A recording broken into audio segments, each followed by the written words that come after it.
आज केमिस्ट्री की fourth class में मतलब चौथी क्लास में हमने क्रिस्टल के बारे में जिक्र किया था, उनकी संरचनाओं के बारे में जिक्र किया था, फिर इकाई सेलों की टाइप्स के बारे में जिक्र किया था, लेकिन मैंने उसके बारे में 2 ही 3 बताया था।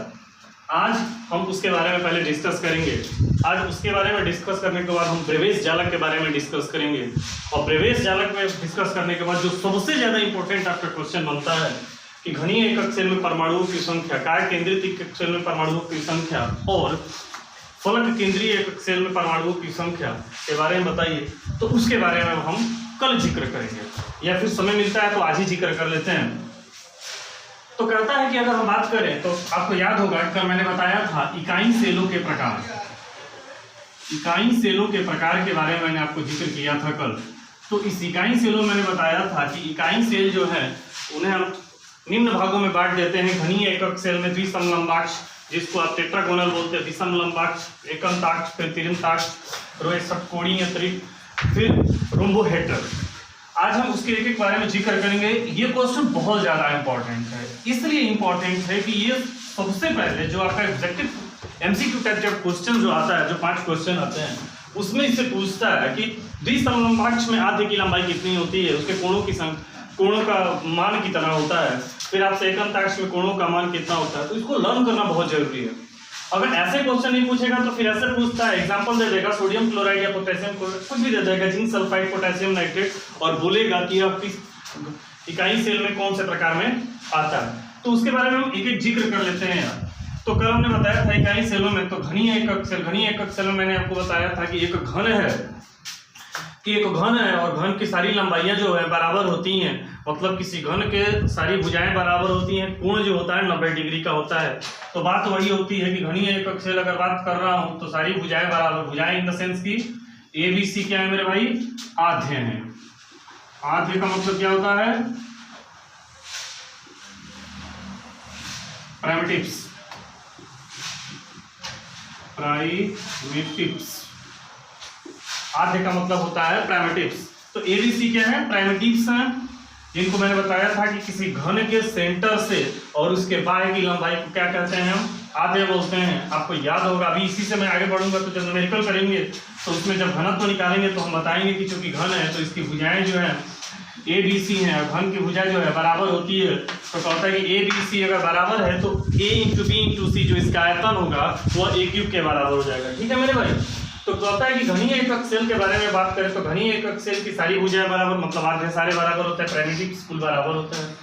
कोण जो होता है वो 90 डिग्री का होता है। जैसे एग्जांपल है कि सारी भुजाएं किस पर है मेरे भाई, 90 डिग्री पे उपस्थित है। ठीक, तो घनीय एकक सेल के बारे में जाना आपने कि इसकी सारी भुजाएं बराबर, कोण जो होते हैं मतलब अंतराफलकीय जो कोण होते हैं, ये अल्फा बीटा को क्या बोलते हैं हम, अल्फा बीटा गामा को हम अंतराफलकीय कोण बोलते हैं, अंतराफलकीय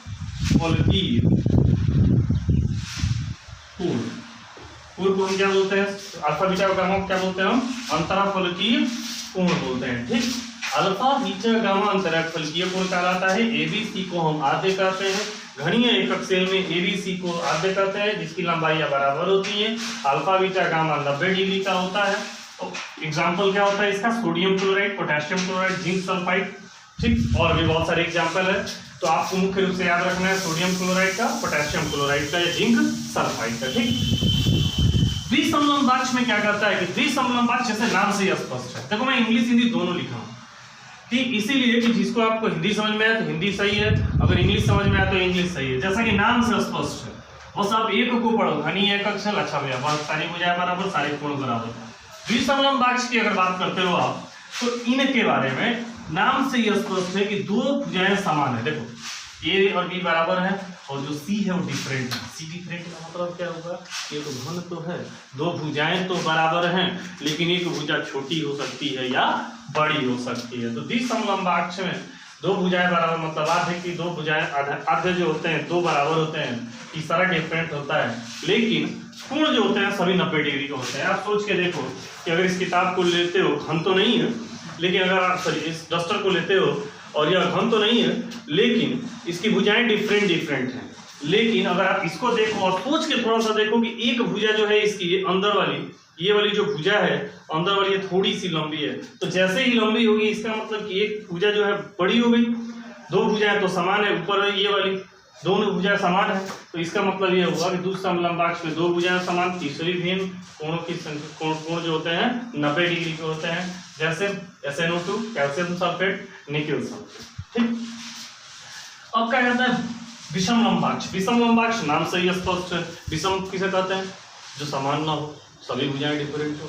तो कहता है क्या भाई कि ABC जो तीनों जो आधे हैं, आधे की जो लंबाइयां हैं वो डिफरेंट होती हैं, मतलब तीनों एक तीसरे से भिन्न होती हैं, लेकिन जो कोण जो होता है 90 डिग्री का ही होता है। कोण क्या होता है 90 डिग्री का ही होता है। ठीक, तो विषम लंबाक्ष ABC, विषम लंबाक्ष ABC different, alpha beta gamma 90 degree. जैसे आप किसी किताब को ले लो, किताब को देखोगे तो उसकी किताब की जो चौड़ाई है वो डिफरेंट होगी, लंबाई जो है वो डिफरेंट ही होगी।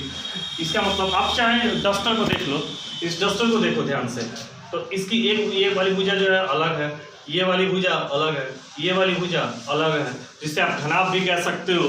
तो इसका मतलब क्या हुआ कि ABC जो क्या है डिफरेंट है, अल्फा बीटा गामा क्या है 90 डिग्री का है। विषम लंबाक्ष तीनों भुजाएं डिफरेंट, तो तीनों भुजाएं अलग अलग लंबाइयों की, और कोण जो होता है 90 डिग्री का होता है। ठीक, एकमताक्ष क्या होता है, तो बस यहीं से मैंने बोला सिस्टम से पढ़िए, कुछ नहीं गणित, सारी भुजाएं बराबर, विषम लंबाक्ष दो बराबर, तीसरी दिन विषम लंबाक्ष कोई बराबर नहीं, तीनों कोण 90 डिग्री। अब इतनी बातें थी, अब अगले टॉपिक पे चलता हूँ। क्या होगा मेरे भाई एकमताक्ष में, देखो यहाँ से आगे तीनों भुजाएं क्या है डिफरेंट है, तीनों भुजाओं की लंबाई क्या है अलग अलग है, और जब ये अलग अलग हो गया तब इसके बारे में बात करेंगे।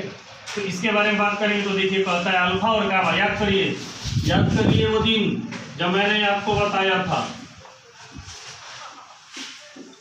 कल बताया था ना आपको कि ये वाले जो है ये सिस्टम जो अंदर का होता है इसी को हम ABC कहते हैं, जिसे ऐसे बोलते हैं। एक को हमने अल्फा बोला था, एक को बीटा बोला था, एक को गामा बोला था, याद होगा आपको। तो इसमें अल्फा और गामा जो होता है बराबर होता है, अल्फा और गामा 90 डिग्री का होता है, और बीटा क्या होता है 90 डिग्री का नहीं होता।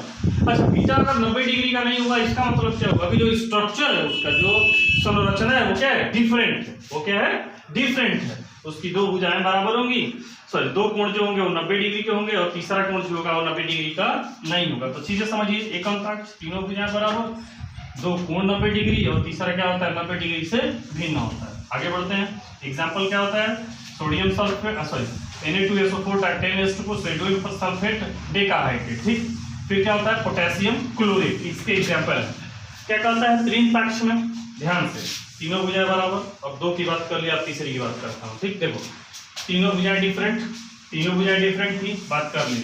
अब यहाँ पे देखो दो भुजाएं 90 डिग्री की थी, एक नहीं थी। देखो यहाँ पे तीनों की तीनों 90 डिग्री की नहीं है, ध्यान से। त्रिताक्ष तीनों डिफरेंट, फिर से बोल रहा हूँ, तीनताक्ष तीनों लंबाइयां और तीनों क्या होती हैं भुजाएं डिफरेंट, तीनों कोण जो है डिफरेंट होते हैं, और तीनों लंबाइयां क्या होती हैं डिफरेंट होती हैं। Like the structure of potassium dichromate K2Cr2O7 या फिर कॉपर सल्फेट पेंटाहाइड्रेट के बारे में बात कर लो आप, तो ये क्या होते हैं इनकी संरचना है, मतलब ना इनका कोण 90 डिग्री का होता है और ना ही इनकी भुजाएं बराबर होती है। ठीक, षटकोणीय क्या मतलब होता है हेक्सागोनल, हेक्सागोनल का मतलब कि जिसके 6 पृष्ठ होते हैं। ठीक, इसका क्या होता है A और B दोनों बराबर होता है। हेक्सागोनल की संरचना, आप डब्बा देखो ना, डब्बा जो डब्बा होता है ना, जैसे आप इसको देख लो तो एक गोलाकार का है, ऐसे होता है ना, तो हमने क्या किया कि एक यहाँ पे लाइन खींचा है, एक ये वाली खींचा है, एक ये वाली, एक ये वाली, एक वाली, 5 मान लो एक और मैंने यहाँ पे लगा दिया। ठीक, तो क्या हो गया ये हेक्सागोनल स्ट्रक्चर हो गया। ऐसे जो स्ट्रक्चर बन गया वो कौन सा बन गया हेक्सागोनल स्ट्रक्चर बन गया, जिसकी दो भुजाएं बराबर होती हैं और तीसरी भुजा क्या होती है डिफरेंट होती है। दो कोण 90 डिग्री का होता है और एक कोण 90 डिग्री से और अधिक होता है, अर्थात एक कोण 120 अंश का होता है। अब देखो यहाँ पे इसको थोड़ा सा समझने की कोशिश करो। हमने क्या किया, ये वाला स्ट्रक्चर आप सोच के देखो कि यहाँ पे जो 90 डिग्री का एंगल बना हुआ है, हमने क्या किया कि इस एंगल को थोड़ा सा, मतलब कि जो स्ट्रक्चर है इसके ऊपर वाले एंगल को हमने डिफरेंट कर दिया। जैसे ही करेंगे तो नीचे वाले को डिफरेंट कर दिया, और जैसे ही करेंगे यह 90 डिग्री से अधिक हो जाएगा, और यह जब 90 डिग्री से अधिक हो जाएगा तो इसका मतलब कि alpha beta 90 degree, gamma 120 degree, alpha beta 90 degree और गामा 120 डिग्री का हो गया। ठीक, तो क्या कहता है मेरे भाई, alpha beta gamma 90 degree, gamma 120 degree, और ए और बी दोनों बराबर हो और सी डिफरेंट हो तो 60 डिग्री। भ्रम में नहीं आना, गलत मत पढ़ना, ए और बी इसके भी बराबर है, किसके, द्विसमलंबक के। तीसरी भुजा इसके भी डिफरेंट है, इसके भी डिफरेंट है। अल्फा बीटा गामा 90 डिग्री है, क्या है क्या इसमें, इसमें अल्फा बीटा 90 डिग्री है, गामा 120 डिग्री। तो फर्क समझना, द्विसमलंबक और षटकोणीय में द्विसमलंबक की दो भुजाएं बराबर, तीसरी भिन्न 90 डिग्री, षटकोणीय दो भुजाएं बराबर, तीसरी भिन्न, और क्या होता है अल्फा बीटा 90 डिग्री। अब आगे बात करता हूँ त्रिकोणीय रोम्बोहेड्रल जिसको बोलते हैं, सारी भुजाएं बराबर, अल्फा बीटा गामा तीनों 90 डिग्री से अलग होते हैं, मतलब तीनों 90 डिग्री के नहीं होते हैं। तो अब तीनों 90 डिग्री के नहीं हुए तो दो सामने बातें आती हैं, अरे साहब 90 से अधिक है कि 90 से कम है, तो याद रखिएगा क्या कि जो त्रिकोणीय संरचना होती है दो कोण 90 डिग्री से कम होते हैं, दो कोण क्या होता है 90 डिग्री से कम होते हैं। 10 सेकंड के अंदर रिविजन करता हूँ, ध्वनि कक्ष सारी भुजाएं बराबर, अल्फा बीटा गामा 90 डिग्री, द्विसमलंबक दो भुजाएं बराबर, तीसरी different alpha beta gamma 90 degree, विषमलंबक orthorhombic alpha beta gamma different है, अल्फा सॉरी एबीसी डिफरेंट है, मतलब तीनों भुजाएं डिफरेंट अलग अलग हैं, अल्फा बीटा गामा 90 डिग्री। ठीक, त्रिकोणताक्ष अल्फा एबीसी क्या है डिफरेंट है, alpha beta 90 sorry alpha gamma 90 degree, beta 90 degree का नहीं होता।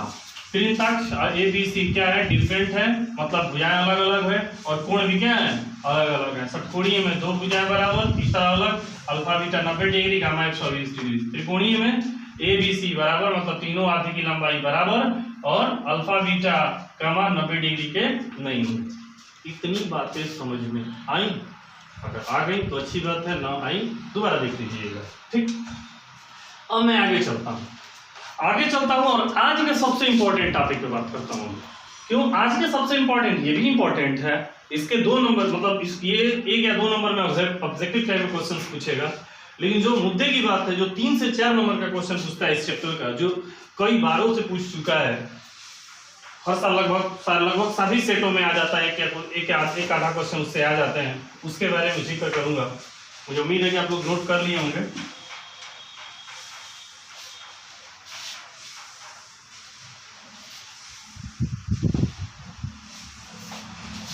आगे बढ़ते हैं, अब बात करते हैं ब्रेवेज जालक की।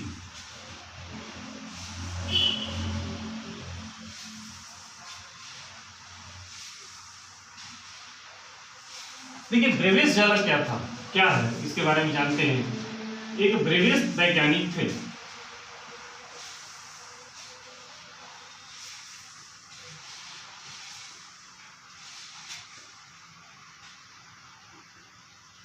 ब्रेवेज वैज्ञानिक थे 1848 ईस्वी में।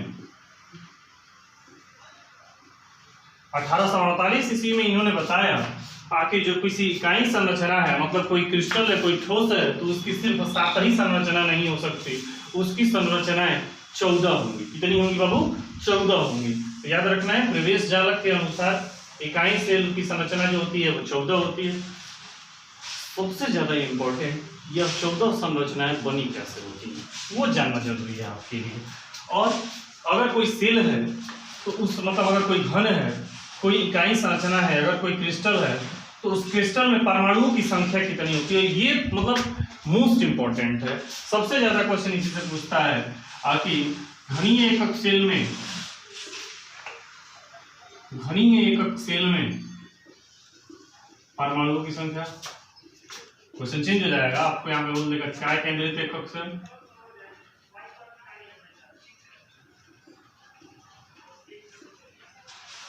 बोल सकता है फलक केंद्रित एकक सेल,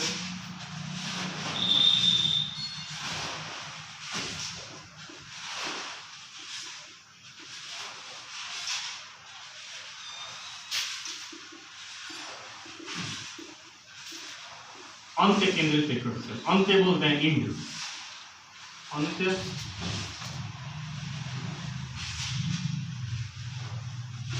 केंद्रित एकक सेल। ठीक, अब इसके बारे में जिक्र करते हैं और एक एक क्वेश्चंस को इसको देखते हैं, एक एक को हल करने की कोशिश करते हैं, और एक एक का कैसे हल किया जाता है उसके बारे में अब बात करते हैं। ठीक, चलिए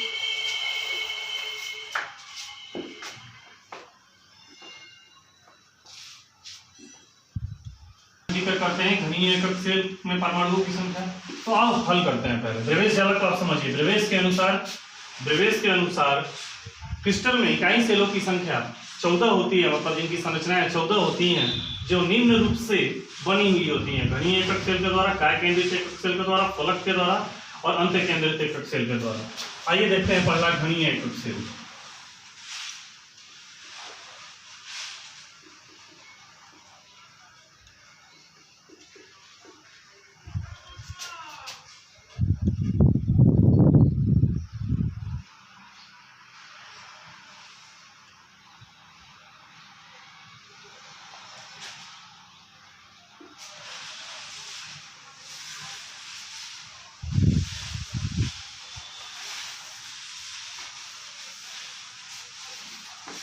जैसा कि आपके सामने लिखा हुआ है, बनाया गया है, एक घन बनाया गया है। मैं घन लाया हूँ आपके के लिए, ये मेरी फेवरेट है, फिर भी मैं आपको बता देता हूँ।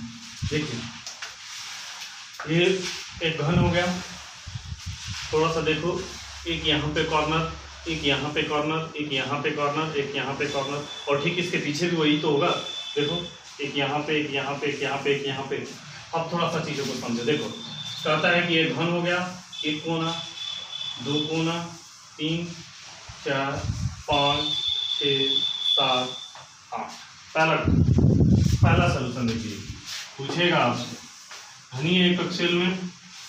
हल करते हैं इसको। प्रूफ भी कर देता हूँ ताकि डायरेक्ट ना बताओ। अच्छा कहोगे तो बता भी दूंगा। चलो तो पहले बता देता हूँ कि घनीय एकक सेल में परमाणुओं की संख्या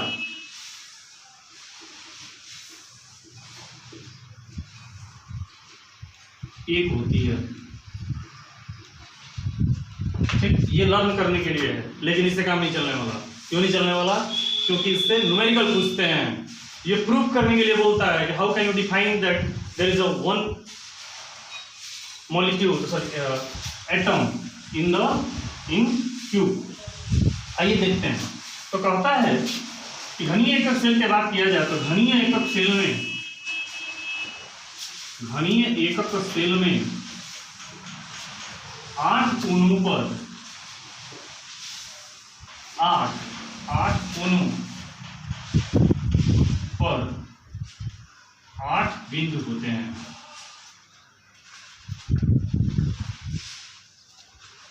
या घनीय एकक सेल में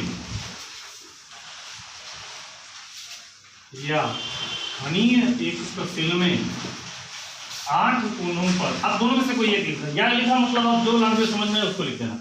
या घनीय एकक सेल में 8 कोनों पर परमाणुओं की संख्या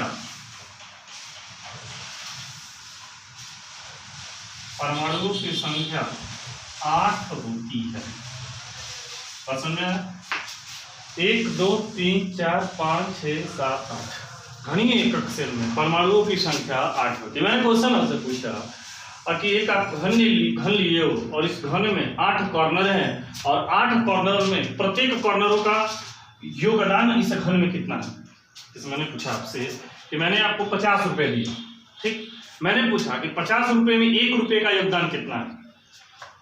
थोड़ा सा आप अभी सुने होंगे मेरी बात, तो आपको क्वेश्चन अपने दिमाग में ही हल करने लगे होंगे। बहुत सारे लोग ऐसे बताते होंगे कि 100 20 30 कुछ भी बोल देते होंगे, या 50 का 50 बोल देते होंगे। ऐसा नहीं होता। आप सोचो, 50 के 8 कोने हैं, 8 कोने के द्वारा एक घन बनता है। ध्यान से, 8 कोनों के द्वारा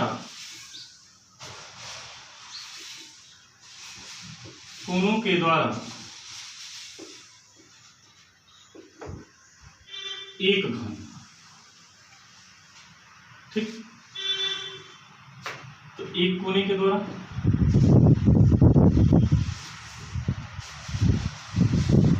1/8 होगा कि नहीं होगा? बोलो।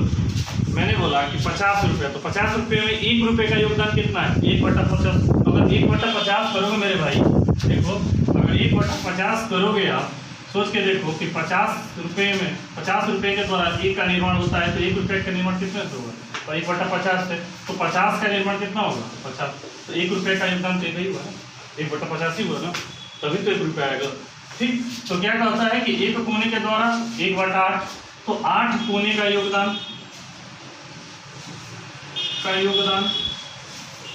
घन में कितना हो जाएगा? 8 × 1/8 अर्थात 1। इसका मतलब क्या हुआ कि घनीय एकक सेल में परमाणुओं की संख्या 1 होती है। घनीय एकक सेल में परमाणुओं की संख्या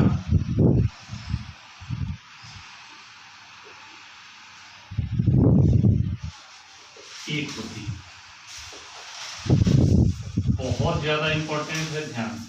घनीय एकक सेल में परमाणुओं की संख्या कितनी होती है? 1 होती है। ठीक, अब अगला बात करता हूं काय केंद्रित एकक सेल।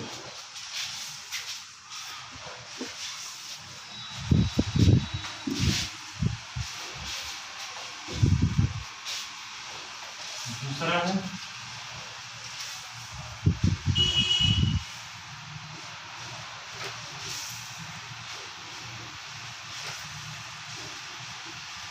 काय केंद्रित एकक सेल, जैसा कि नाम से स्पष्ट है। क्या भैया, घन तो होगा ही होगा, क्योंकि अभी आपने पढ़ा है कि पूरा घन के द्वारा तो सबका निर्माण हुआ है। घनीय एकक सेल जो भी हो,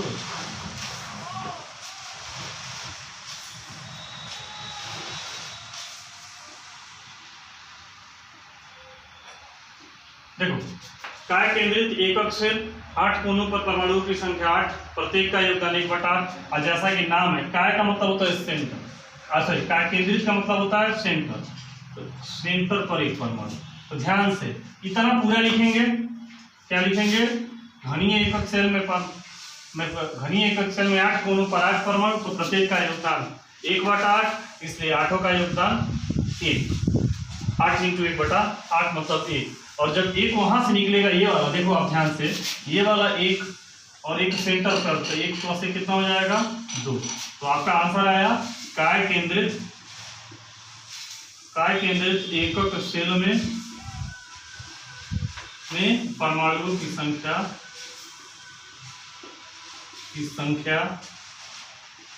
2 होती है। कितनी होती है भाई? 2 होती है। तो आज आपने जाना, आज आपने 2 चीजों पर डिस्कस किया। कौन कौन सी चीज पे? घनीय एकक सेल पे और काय केंद्रित एकक सेल पे। कल के क्लास में हम तीसरा टॉपिक फलक केंद्रित एकक सेल और अंत केंद्रित एकक सेल में, वीडियो को 2 से 3 बार पढ़िए। अगर ना समझ 1 से 2 बार पढ़िए। 3 बार मैं कभी सजेशन नहीं देता हूँ, क्योंकि 3 बार आप जब पढ़ना, मतलब अगर 3 बार आप पढ़ रहे हो, इसका मतलब आपको कुछ नहीं आता। 3 बार पढ़ने का मतलब यही होता है। लेकिन लूजर मत बनिए, कोशिश करिए, आएगा। ऐसा थोड़े है कि केमिस्ट्री तो इंसान ही ने बनाया ना, और एक इंसान पढ़ा रहा है, इसका मतलब कि दूसरा इंसान जो पढ़ रहा है वो भी पढ़ा सकता है, उसको भी आ सकता है। तो बस जानिए इस हिसाब से। अगर कोई आपसे मतलब अगर अपने आप को दिखाइए इस हिसाब से कि आप कुछ नहीं जानते हो, लेकिन जब बात आती हो कि आप इतना जानते हो, तो अपना पूरा कॉपी दिखा दीजिए, देखो भाई हम इतना जानते हैं, और अपने दिमाग दिखा दीजिए, देखो भाई हम इतना जानते हैं। ठीक, तो आज के लिए धन्यवाद, थैंक यू।